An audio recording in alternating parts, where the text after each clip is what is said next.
Greetings guys, welcome back to my channel. My name is Monette and this is my channel Evolve with Monette. So happy to have you here with me today, and I'm going to jump right into the topic. For those of you that are new here, I am a professional intuitive and empath, and I have weird ideas about things sometimes, and the idea that came to me recently was, I think, was it Leonardo DiCaprio?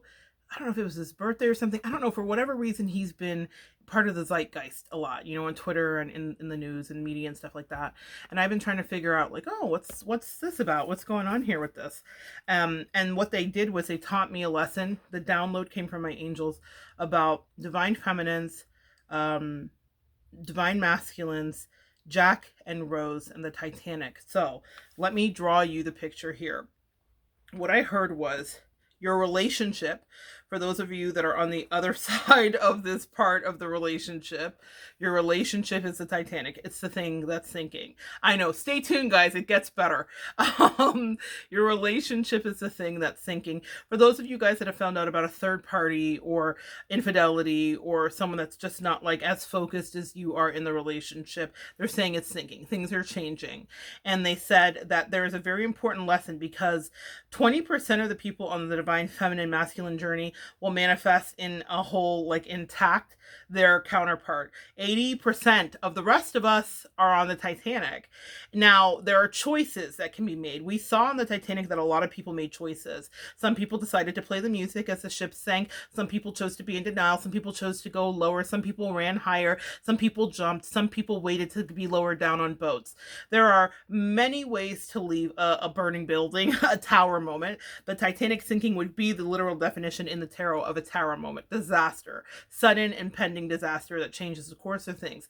If you are in a relationship like this, where sudden impending disaster and or lack of communication and or sneakiness and or cheating changes the course of the relationship that you're on, what they're saying is it's really important for you to understand your role.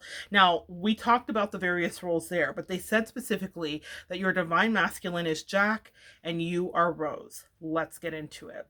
The reason that divine masculine is Jack is because for a moment, for those of us that are on the 80% side that are not going to be reconciled with our divine masculine, that's what this video is for. It's survival tips for how to maximize your life after that. You will have to wake up, and Jack wakes you up. In the movie, we see Kate Winslet and Leonardo together, and they have what I would call this kismet, predestined moment, a soul mated, like it was in the Akashic records. They met this moment, right?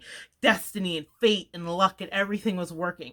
With your divine masculine, you may feel the same, or your divine feminine if you're here divine masculines. So what I will tell you is that was supposed to open you up. It's supposed to wake you up. It is not your life forever. Were Jack and Rose to have their druthers, may they have left the ship together intact, and may she have fought her family and begun to realize what her value was and all of that. I dare say she would not. Because the urgency of the moment, the tragedy of the moment, the heightened energy of that moment pushed her and catapulted her into living her best life. I have this vision that if they were to have left the ship, maybe Jack would have written her letters and tried to pursue her, but the weight of her family and the money and the riches and not having perspective at that age in her life would have anchored her to that relationship that was very stodgy and heavy and seemed predestined in its own way, fated. Billy, the guy, I can't think of what his name was in the movie, but his real name is Billy, but her handsome, like, beau that was also wildly abusive and narcissistic, that was who she was promised to. And had she not had a cast of characters come into her life, like, what do they call her? The one played by Kathy Bates. This person was also an earth angel in her life too. So what I will tell you about this is you are Rose and your divine counterpart is Jack. Your divine counterpart was there to wake you up. Maybe y'all had some great sex. Okay, some of y'all, okay? Maybe you guys had some great conversations that felt like sex. Maybe you had a connection that was scintillating like Jack and Rose had, but it was not meant to stick. Literally, they're in your life for that moment. Boom, you're up. And now what do you do with that? So let's fast forward to they've had all those beautiful moments on the boat. Her soul wakes up. She realizes old dude's abusive. She realizes her family is like focused on the wrong thing in life. She does not want her life to be that, but she is not sure how to get out of it. But the universe shakes her awake. It's a tower moment, right? The universe says, arise, arise, O sleeper. So the life that she was going to live was not the life that she was actually destined for. She was, in fact, destined to meet Mr. Jack. Now, let's go to them in the water. It's cold. It's ice cold. How many of us can say that we watched the Divine Masculine get super, super cold? Now, they're actually having they're actually having thermal issues. Why is that word escaping me? Someone's screaming it at me right now. Hypothermia. Geez, freezer burn. Wow. They're having hypothermia. Real things are happening. But my angel said that the hypothermia was symbolic of things shifting in a relationship dynamic, things cooling down, and you not necessarily understanding what or why. Now, when you are alive in the moments with your Divine Masculine and you're enjoying one another, and I wouldn't say that they were enjoying each other when they were hanging onto that plank, but what I will say is Jack was giving her instructions for how to live her life. We get tips from the Divine Masculine on how we will be living our life by whatever the thing is that you shared. So whatever your synergy was, whatever your magic was, there is information coded into that. It's specific for each one of you, so I'm not getting into individual readings with that. But your angels are saying that you saw how Jack was essentially like spitting game to her, like, no, you hold on to this and you blow. And when you go out into the world, Rose, you live your best life, X, Y, and Z. Well, what happens is in that tower moment, when everything comes crashing down, you are down here having conversations with your Divine Masculine even before the ending happens. You both are understanding that something is shifting, even if they cause the shift.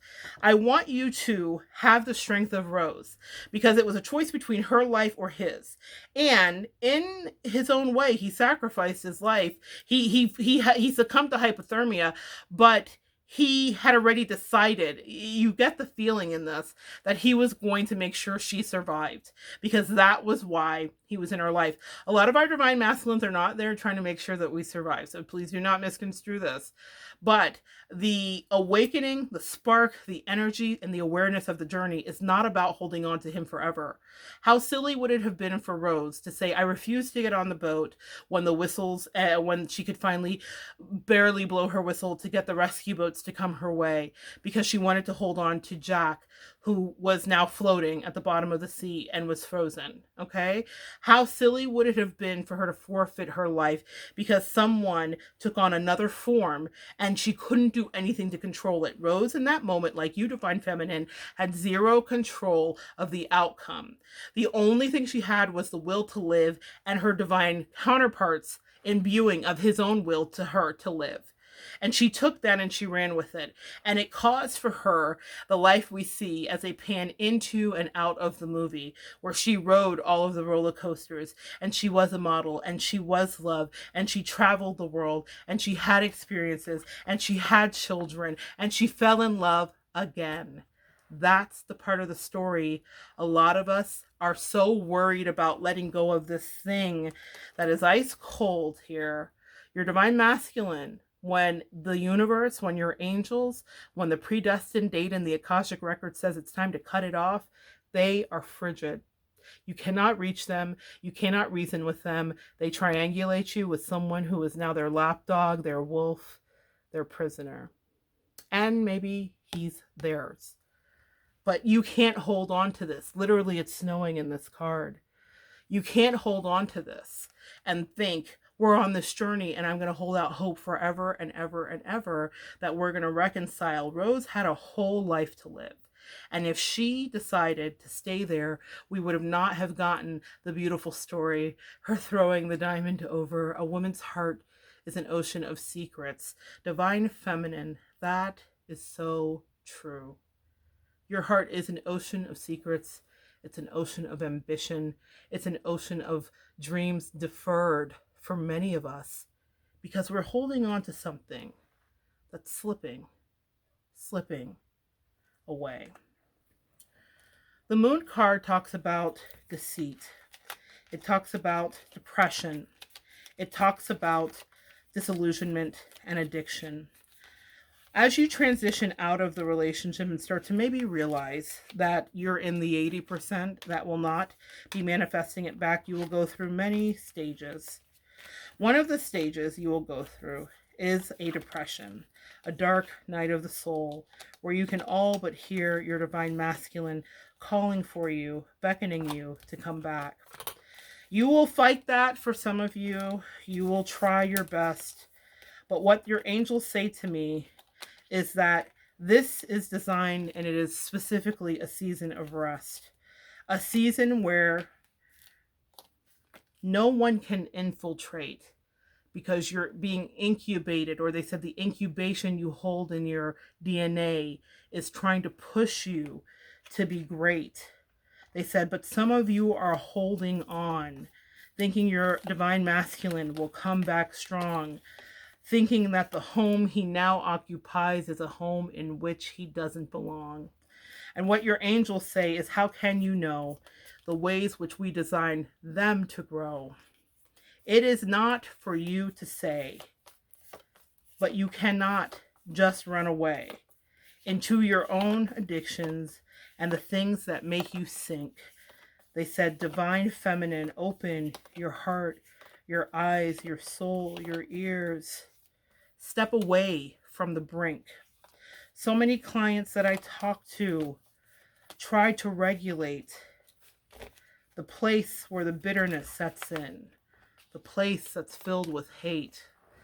This moon energy is your divine masculine, and you, my love, are the moon, a guiding light to get things right.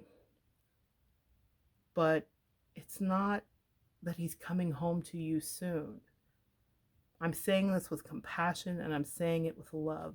This is Jack, and this is Rose. Rose, you are above. He's got his things he sinks into, those addictions, the other people, the energy, the lack and poverty consciousness. He could never give you the right synergy. That doesn't say that he wasn't divinely guided and he wasn't sent your way. But like Jack and Rose, figuratively speaking, maybe it was just for one day. You cannot live the rest of your life in angst and gnashing your teeth because you are stressed out and you are buried in your grief. The tower came, the ship did sink. Your divine masculine did not step away from the brink, and though you warned and though you tried, you could not bring him home. And so this is the part they want you to understand. On your own journey, you will go. This Eight of Cups is walk away. Live, divine feminine, to have a brighter day. She's walking from the darkness into the sun. She's walking to a place where her dreams have not yet begun. She's still in transition because she's fighting this, the alluring pull to return. But they said, what are you returning to?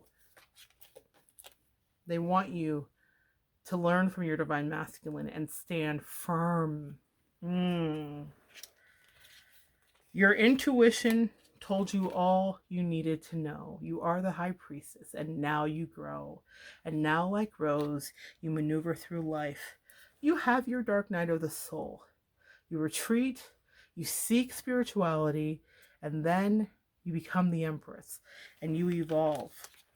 And the next step is you don't just sit there. You don't just pretend that those whistles you don't hear. You don't pretend that your salvation isn't coming in angels in dreams and angel numbers and songs humming in the way that you perceive your animal totems, or you understand the message of a song. What's happening is your angels are saying, hurry up, all aboard, come along. We have some place for you to grow, to go to grow. Yes, you should know we have some place for you to go, some place where you will infinitesimally grow. We needed you to get away because with the divine masculine, you could not stay. Your growth is stunted in that place. This is not your destiny. They said there is so much more to come. They said, lean into the universe. You haven't seen the best of me. Sometimes we doubt that we can have a life that's outside of Jack. And they said, once you realize the gift of your divine masculine, you will never want to look back. It wasn't just in hot, sexy times or moments where the conversation was divine. The gift he gave you was to find yourself and to stand very much in your power. The gift he gave you, divine feminines, was to know that right now, this is your hour. Our journey is not about fixing him in the depraved energy he can bring. Our journey is about figuring out what works for us. We have many choices, new opportunities, new boo things. Your angels want you to move forward and they want you to be your own priest. They want you to nurture yourself. They want you to bring yourself emotional release. They said, free yourself from thinking that you must be bound to this thing that's sinking. You have a life that's vibrant to live.